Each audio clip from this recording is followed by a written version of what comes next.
Hello pot gangers, Candice here. I'm looking at my products from the March box today.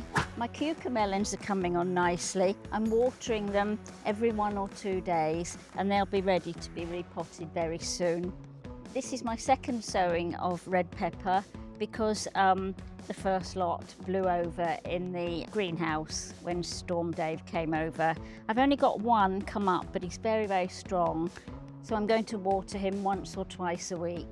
He's growing nicely, so I will repot him very soon. The basil coming on nicely, but I'm going to hand you over to Kate now, and she's going to show you how to thin it out. Thanks, Candice. Today we're going to be looking at the basil from last month's box. As you can see, it's growing really, really well. Now I love basil, so I'll grow lots of it.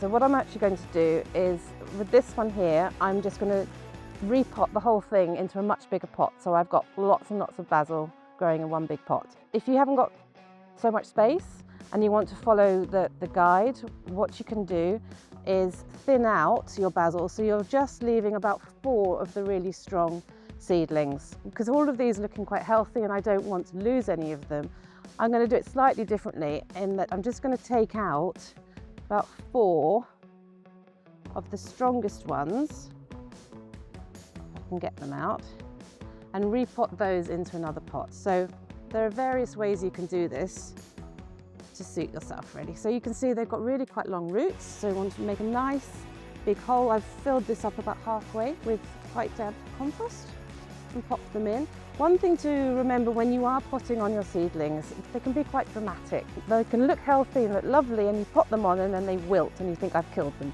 Well, you haven't killed them, they just kind of want a bit of attention and reassurance because they've changed their environment and they react to that. But give them a couple of days, give them lots of care and attention and enough water, and you'll soon find that they stop being floppy and sad and they come back to life.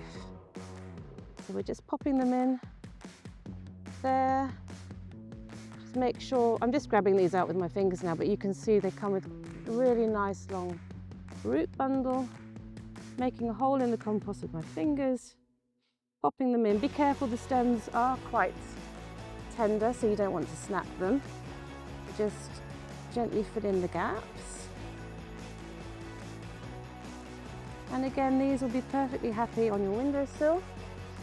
I've got some on my windowsill because I'm actually already using them. I'm already pulling some of the leaves to use. Or they'll also be happy in your greenhouse. Just watch out for those late frosts. Just a little bit more.